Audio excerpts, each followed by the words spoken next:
In the crisp, unforgiving realm of Alaska's tundra, life below zero has drawn millions into the rhythm of survival where sub-zero nights blur into sun-drenched days.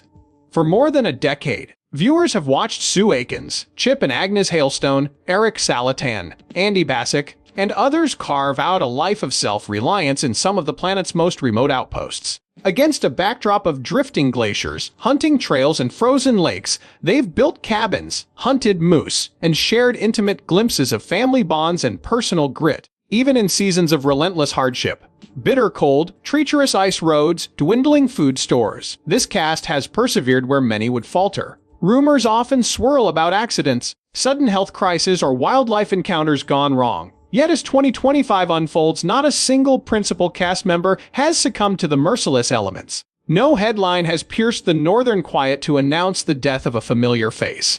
Instead, the season opens on a collective triumph of resilience, the knowledge that, despite the staggering odds, these pioneers remain very much alive. The question, life below zero cast members died in 2025, echoes across fan forums and social media threads as if waiting for tragedy. But every inquiry meets the same answer: none. That truth itself feels extraordinary. In remote Alaska, where frostbite can creep unnoticed and long-haul supply lines can fail, surviving another winter feels like an achievement. This first section unpacks how these individuals have managed to avoid fatal mishaps amid polar bears, whiteout storms, and aging bodies. How did Sue Aikens escape the pneumonia that nearly felled her last year? What strategies did Chip and Ags employ to shore up their food cache after a lean caribou season? How has Eric adapted to cabin repairs after a summer flood washed out his generator? We'll explore each cast member's unique approach to risk management, medical improvisation, and mental fortitude that collectively underline this season's remarkable mortality record. Sue Aikens, known as the boss of Kavik River Camp, turned 80 this spring. Decades ago, she chose to remain at her outpost long after petroleum companies and pipeline crews moved on, her tiny canvas tents giving way to a now sturdy cabin on the Arctic Circle. In early 2025, Sue contracted a severe bronchial infection that tested both her physical limits and her remote medical protocols. Left with only a helicopter on standby, she administered intravenous antibiotics under a nurse practitioner's guidance transmitted by satellite phone. When her vitals stabilized, she returned to breaking ice for fishing lines, reminding viewers that cautious self-care can mean the difference between a saved life and a tragic statistic. Meanwhile, Chip and Agnes Hailstone, guardians of Kobuk Valley subsistence, encountered a perilous grizzly encounter when their trapline intersected a sow and nearly grown cub.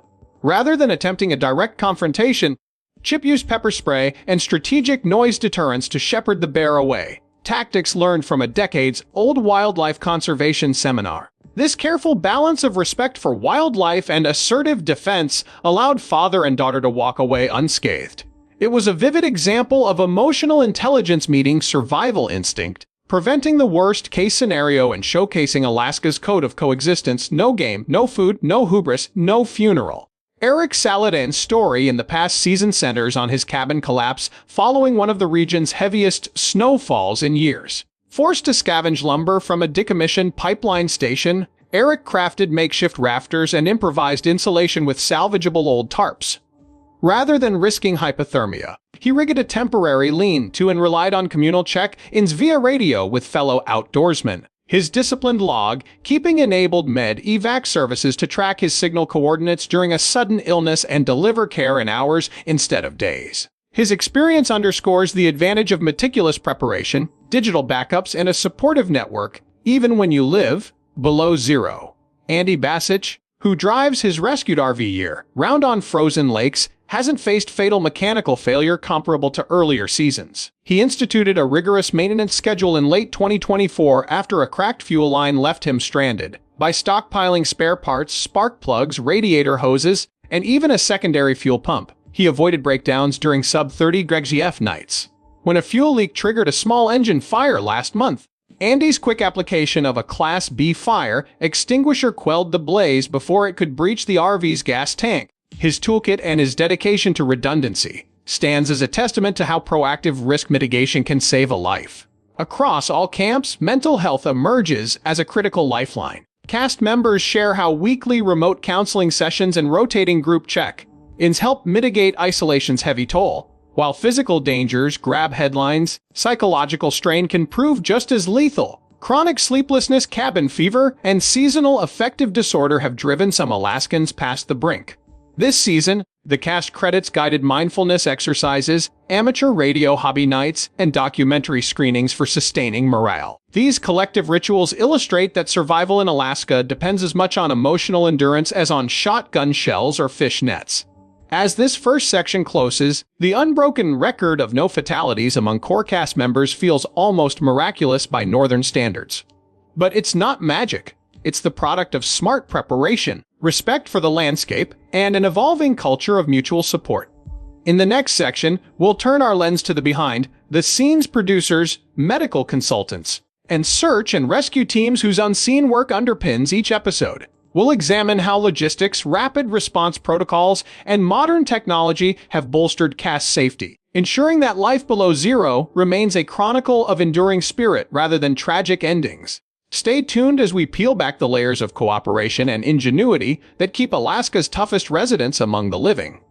In the unforgiving vastness of Alaska, the cast of Life Below Zero benefit not only from their own survival instincts, but from a vast support network that operates largely out of sight. Behind every episode lies a team of dedicated producers, field editors, medical consultants, and search and rescue coordinators who collaborate seamlessly to keep the cast safe, while capturing the raw authenticity audiences crave. Producers begin by meticulously mapping out shooting schedules months in advance, timing each expedition to coincide with optimal weather windows and wildlife activity. They rely on satellite imagery and weather forecasting algorithms to predict snowdrifts and avalanche risks, adjusting routes accordingly to avoid cutoffs or dangerous terrain.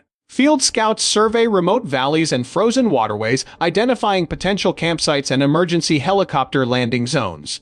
These pre-production efforts may seem painstaking, but they are the foundation that turns harrowing wilderness footage into near-live television without sacrificing well-being. Once filming begins on-site, logistics become paramount. Production crews load military-grade cold weather gear, GPS trackers, emergency satellite phones, and portable field clinics onto snowmobiles and aircraft. Each cast member carries a personal locator beacon that transmits their exact coordinates at regular intervals.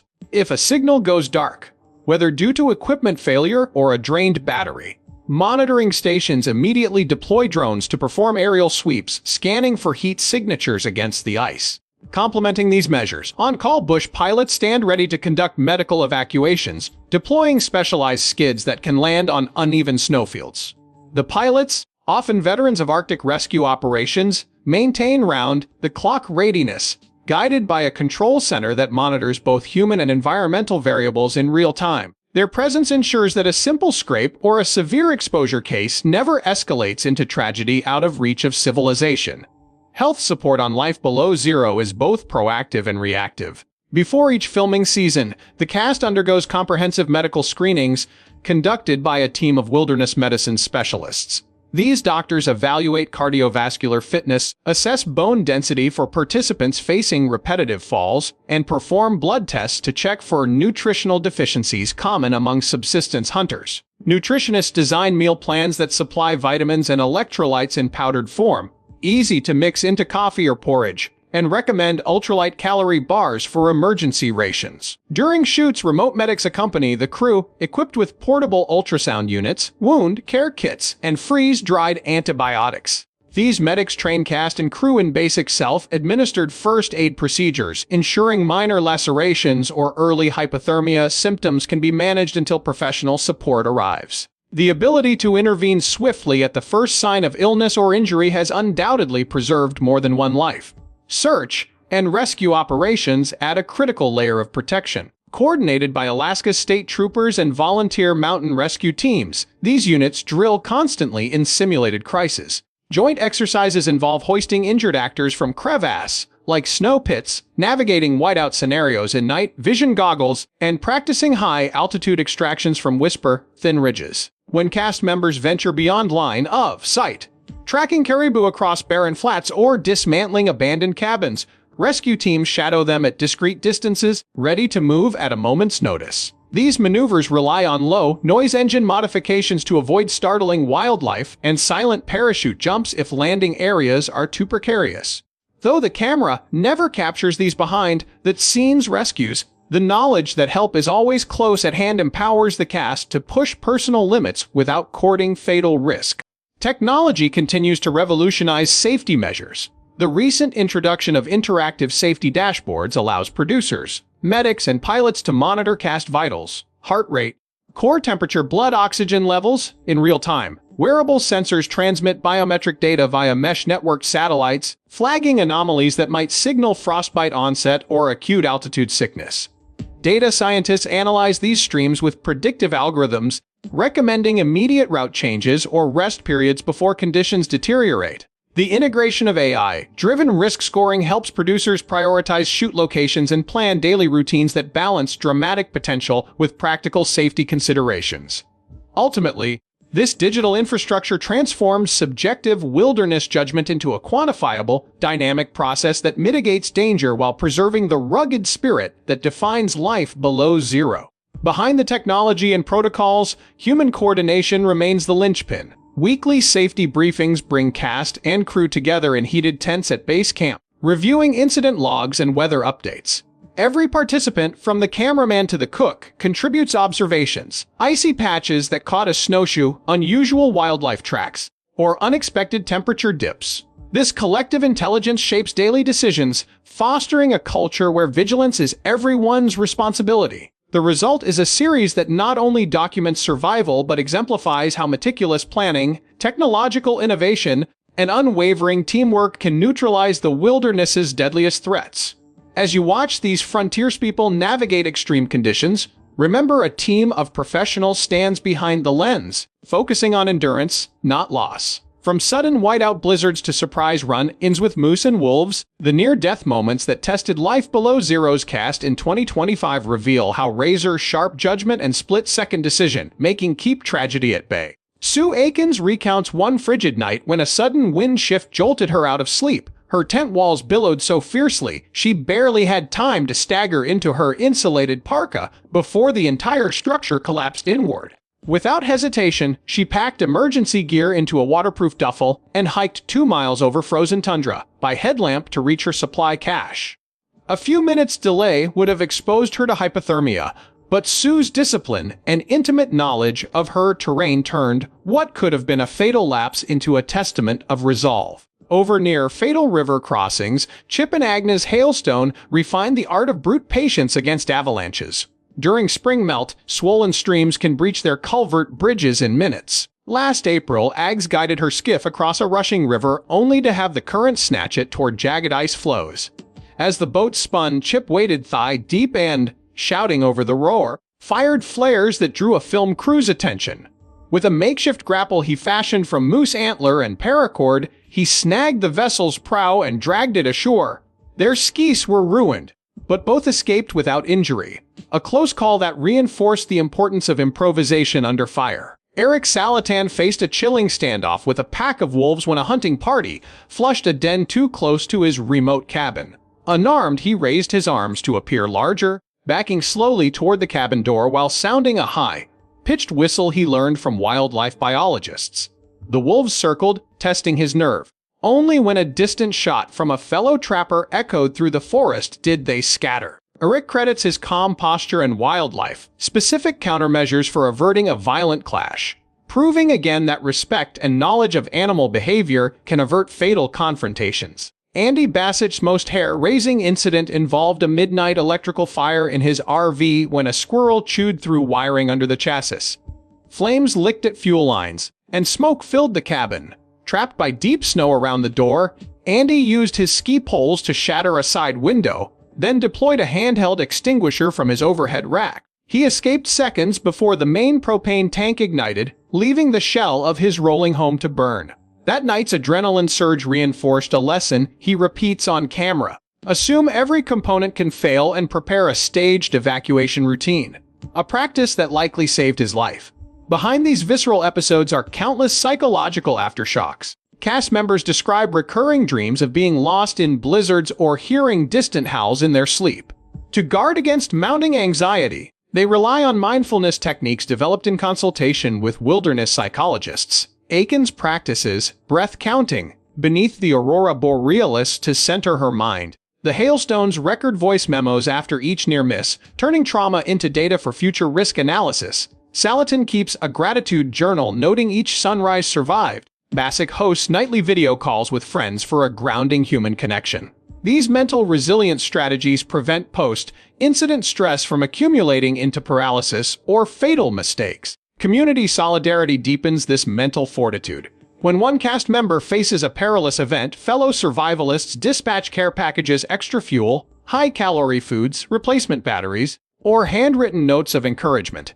Last week, when Sue's satellite phone malfunctioned, Saladin sent her a signal, booster module, and personal instructions on recalibrating the antenna mast. In return, Sue mailed a box of home-smoked salmon to Eric after he patched the cabin roof, a small act that underscored how reciprocal support builds an invisible safety net across hundreds of miles of wilderness. Each of these close calls is meticulously logged in a collective wilderness lessons dossier maintained by the production's safety coordinator. Document catalogs not only the what and when of incidents, but also the how and why, so future crew and cast can rehearse responses before calamity strikes. It's a living archive of human fallibility and triumph, reminding newcomers that even seasoned veterans can be caught off guard. Reviewing such real-world case studies and safety briefings turns near-death experiences into instructive tools, reducing the odds of recurrence. Medical teams remain on standby to treat both physical and emotional scars. After a gruesome moose butchering mishap last season, Agnans underwent outpatient surgery for frostbite on her fingertips. Reminder that even routine tasks can turn perilous in sub-zero conditions. Wilderness medics now incorporate weekly hand mobility exercises into training regimens to prevent limited dexterity from turning a minor cut into a life-threatening infection. Similarly, following Basak's RV fire, technicians standardized fire retardant seals on all on-set vehicles and inserted redundant alarm sensors hooked to satellite alerts. These protocol tweaks, sparked by narrow escapes, weave a tighter safety web across every facet of production. Despite these harrowing episodes, each one capable of ending a life, the undeniable fact remains: no principal cast member has died in 2025. Their survival hinges on a confluence of factors: acute situational awareness, exhaustive pre-planning, supportive communities, cutting-edge technology, and mental resilience cultivated through shared reflection. As winter thaws into spring once more, this streak of avoided tragedy stands as a rare triumph in one of Earth's most unforgiving frontiers. In the next section, we'll explore the evolving role of technology in wilderness safety, how drones, AI-driven weather models, and next-generation wearables are poised to further tilt the balance toward life in life below zero. In the unforgiving expanse north of the Arctic Circle, technology has become as vital to survival as animal hides and firewood. Over the season, Life Below Zero's production has integrated advanced systems designed to anticipate hazards, streamline rescue coordination, and supply critical data in real time. Cast members now rely on an ecosystem of digital tools, ranging from autonomous aerial drones to wearable biometric sensors, to enhance situational awareness and minimize exposure to harsh conditions. Rather than diminishing authenticity, these innovations operate behind the scenes, amplifying human judgment and physical endurance. Essential. Autonomous drones have transformed the way scouts and camera crews approach remote shooting locations. Lightweight quadcopters equipped with thermal imaging and obstacle avoidance sensors fly ahead of sled teams to map safe routes across drifting snowfields. When a channel icy water unexpectedly opens, a quick aerial sweep reveals hidden cracks and shifting ice flows before cast and crew arrive on skis. Drones also double as emergency beacons. If a cast member's locator signal suddenly drops, the last known drone coordinates guide searchers at night, their onboard floodlights cutting through wind-blown snow. By patrolling overhead, these robotic sentinels reduce the risk of unseen dangers and accelerate response times when seconds count. Below the clouds, AI-driven weather models use machine learning to assimilate data from satellites, ocean buoys, and ground sensors. Each morning, producers consult predictive maps that assign numerical risk scores to subregions of Alaska's vast wilderness. A blizzard's onset can be detected up to 60 hours in advance, allowing schedules to shift or scenes to be postponed. When a sudden temperature inversion threatened a backcountry shoot last February, the model flagged a high likelihood of ice fog and visibility dropping to near zero. Crew and cast retreated to base camp, where they waited safely as the system recalibrated. This melding of meteorology and algorithmic forecasting has become the industry's gold standard for balancing drama and safety. On the personal front, next-generation wearables monitor cast members' vital signs in real time. Ultra-thin patches adhere to the skin beneath wool layers, tracking heart rate variability, core temperature, and hydration levels. Hikers and hunters wear smart socks with pressure sensors that detect uneven gait patterns, early warnings of frostbite or exhaustion. When a sudden dip in skin temperature indicated the onset of peripheral numbness in Sue Aikens's hands, her med tech drone delivered supplemental heat packs before she even realized she was in danger. Data streams feed into handheld tablets, prompting medics to dispatch ice, melters, and hot liquids rather than waiting for a visible frostbite rash. By turning the body itself into an early warning system, wearables keep minor issues from escalating into life-threatening crises. Communication infrastructures have also seen a radical overhaul. Beyond satellite phones and emergency beacons, mesh networks of low Earth orbit satellites now blanket the Arctic with high-bandwidth connectivity. Cast members use ruggedized tablets to stream brief video check-ins every few hours. Producers can monitor conversations and send instant guidance if wildlife movements or weather fronts shift unexpectedly. Even in narrow valleys notorious for signal interference, phased array antennas maintain a stable link between camera teams and the control center thousands of miles away. These networks ensure that a remote hunt for ptarmigan or a long haul on snow machine never takes place in complete isolation. Virtual reality and simulation technologies are transforming safety training. Before season shoots commence, cast and crew don VR headsets calibrated with detailed topographical scans of shooting sites. They practice navigation and emergency protocols in a photorealistic digital tundra, encountering simulated blizzard conditions, ghostly auroras, and unpredictable moose encounters.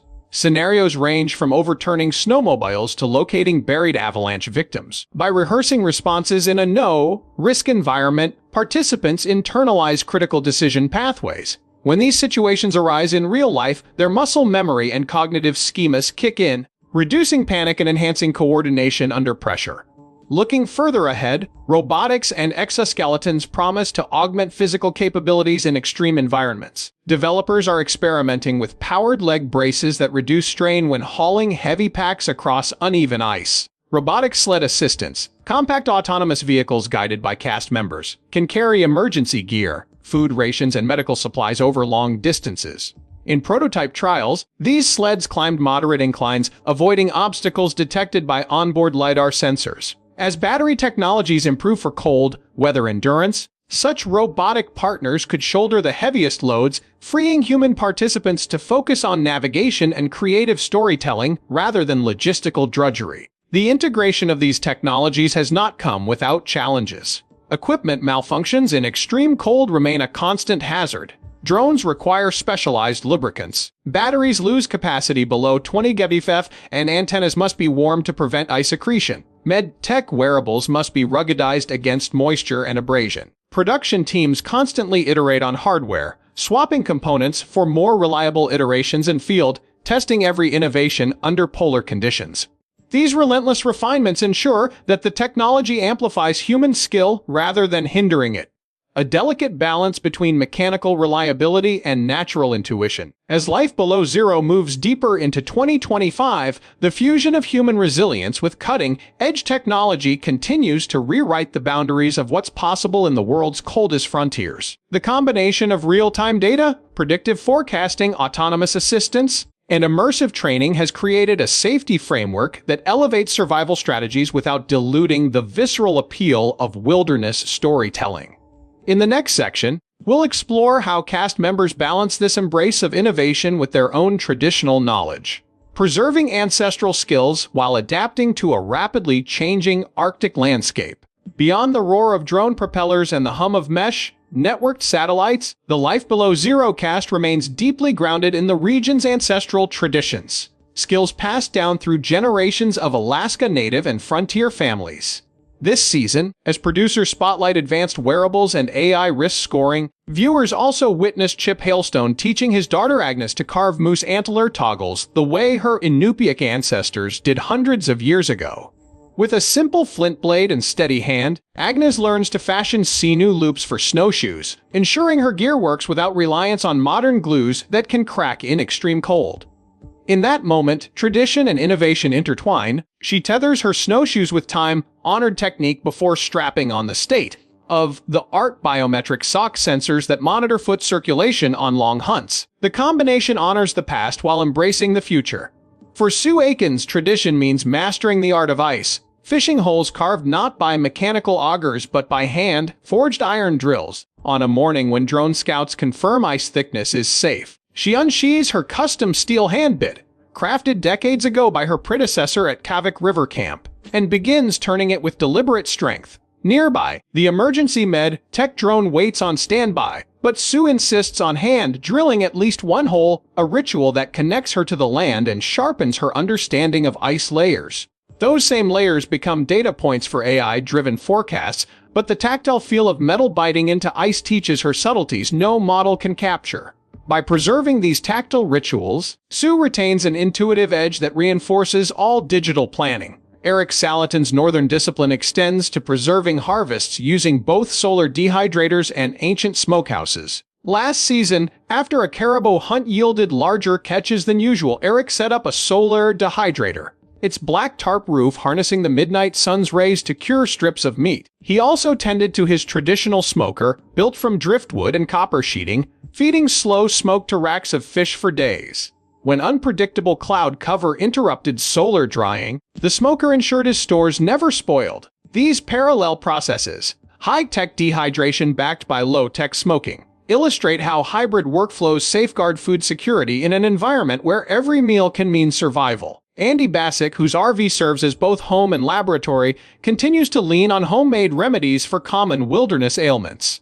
After suffering a rash from fungal growth on damp boots, he brewed a salve from spruce tip oil, a remedy used for centuries by Dena'ina and Athabascan peoples for its antifungal and anti-inflammatory properties. He applied it under the vehicle chassis near his fuel line repair kit, calming irritation and guarding against infection. Though he might later log his vitals via wearable sensors, Andy's initial treatment underscores how ancestral pharmacopoeia remains a first line of defense when pharmacies are hundreds of miles away. At the heart of these practices lies a mindset of reciprocal respect for both environment and heritage.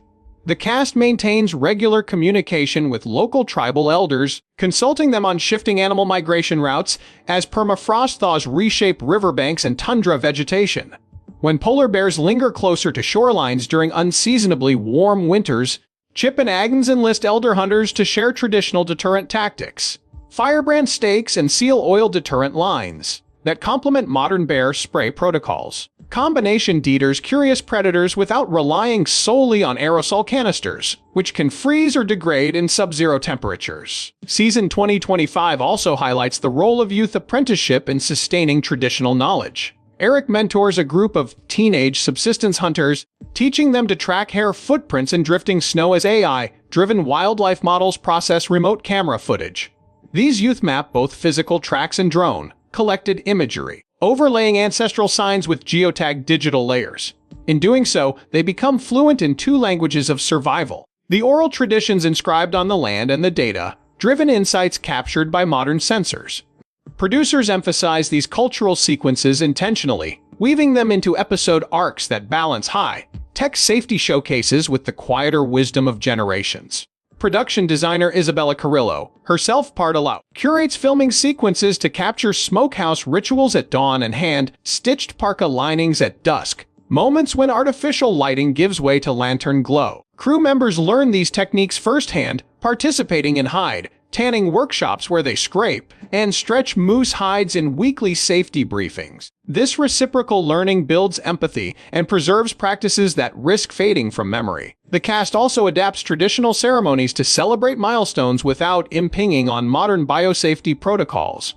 When Sue marked her 80th birthday, she held an Inupiaq dinner featuring locally foraged cloudberries, Arctic char, and bannock prepared in the old-fashioned fat grease method. Drones hovered silently above the clearing to film the gathering, ensuring that, even as digital lenses recorded, Sue's culinary customs took center stage.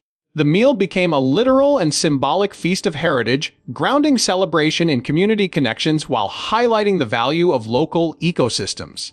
At the season's end, each cast member composes a reflective entry in a collective wilderness journal, a modern analog to ancestral winter storytelling gatherings. Their handwritten passages are scanned and integrated into an interactive digital archive, linking past and present. Viewers clicking through the show's companion app can explore modules titled Hand, Drilling Ice 101, or Spruce, Oil Remedy Recipes, bridging entertainment with community education. This archive stands as both a technological repository and a tribute to lived tradition, ensuring that remote, living skills endure in classrooms and living rooms far beyond Alaska's borders. Ultimately, the harmonious fusion of ancestral expertise and innovative technology defines this season's ethos. True survival in 2025 requires neither blind faith in devices nor nostalgia for bygone methods alone, but a delicate dance between the two. As climate shifts continue to challenge long-held assumptions, the Life Below Zero cast demonstrates that resilience arises at the intersection of heritage and invention, where every ancient skill finds renewed purpose alongside tomorrow's breakthroughs. As the curtain falls on this unprecedented season, overarching lesson becomes clear: survival below zero in 2025 rests upon a tapestry woven from ancestral wisdom, cutting-edge technology, and an unbreakable communal spirit. No lone hero emerges triumphant. Instead, the cast succeeds by pooling strengths, sharing lessons, and balancing reverence for the land with openness to innovation. In that balance lies the secret that kept every principal cast member alive this year, despite the specter of frostbite, wildlife encounters, and the region's capricious weather.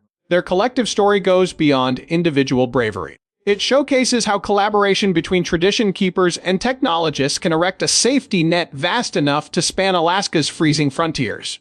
Looking ahead, climate change promises to reshape the Arctic landscape faster than any single community can adapt.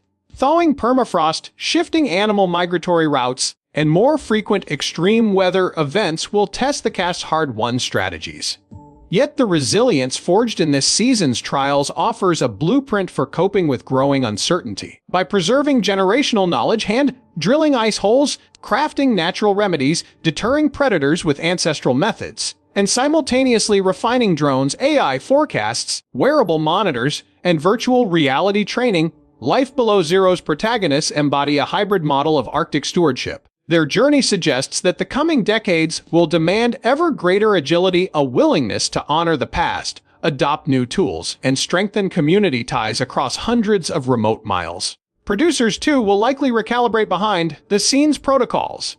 The dossier of near-death incidents, regularly updated throughout filming, may evolve into a public safety resource for explorers, indigenous communities, and adventure tourists. Imagine an open-access portal where snowfall patterns, wolf den locations, and seasonal river data converge with video, tutorial modules on moose antler toggles, and app-driven cognitive puzzles. Such a platform could transform Life Below Zero from a television experience into a global hub for extreme environment survival education. The same mesh network satellites that maintain high-definition feeds for home viewers could one day deliver real-time alerts to hikers and researchers thousands of miles away.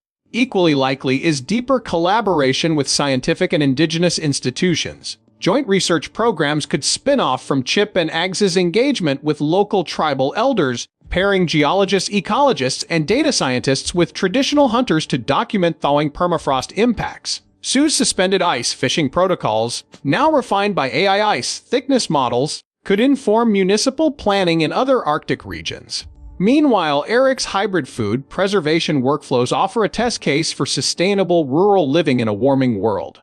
By forging knowledge exchanges that traverse television genres, Life Below Zero stands poised to become a catalyst for grassroots climate resilience, linking remote area survival skills with academic research and policymaking. On an emotional level, the cast's open discussion of mental health is itself a groundbreaking achievement. By normalizing therapy sessions, mindfulness exercises, and communal support rituals, they have punctured the myth of the stoic, isolated frontiersperson. In doing so, They reveal that resilience springs not only from adrenaline and animal hides, but from vulnerability and human connection. Viewers responding to the season's raw honesty have reported reaching out to family members, joining support groups, and reevaluating their own relationships with isolation and community. In this way, the Alaska outposts broadcast a universal message: true endurance arises from both outer skills and inner strength, fostered by willingness to seek help and share burdens. As the show gears up for a 2026 renewal, anticipation is already building around the next set of challenges. Will a record El Niño season bring devastating thaw floods? Could polar bear migration patterns push the cast into unfamiliar safety protocols? Fans speculate on social media. Which camp will test the new robotic sled assistant first? Will Sue integrate VR-simulated avalanche drills into her personal safety routine? Each question underscores the potent blend of suspense and scholarship that makes Life Below Zero not just a program, but a living laboratory for extreme weather adaptation. The year ahead promises new scenarios and technological leaps, all while honoring the timeless art of reading tracks in drifting snow and listening to elder stories by lantern light. Ultimately, the survival story of Alaska's most intrepid individuals speaks to something far greater than remote wilderness adventure. It resonates with people everywhere facing uncertainty, whether from climate crises, pandemics, or personal hardships. The ethos of combining indigenous insights, scientific data, and supportive community circles offers a powerful template ready for translation into urban jungles and suburban neighborhoods alike. If city dwellers can learn from the grit of Arctic subsistence hunters, and rural families can benefit from AI-powered weather alerts used above the Arctic Circle, the show's impact transcends its ratings. Life Below Zero becomes a guide for resilience in any environment marked by volatility. As we bid farewell to the 2025 season, one with zero on-screen deaths among its core cast, we're left with a profound sense of what survival truly requires. It demands respect for place and tradition, curiosity about technological innovation, compassion for psychological well-being, unwavering solidarity among individuals dispersed across extreme distances. With those pillars firmly in place, the frontier evolves from a domain of fear into a canvas for human cooperation and ingenuity.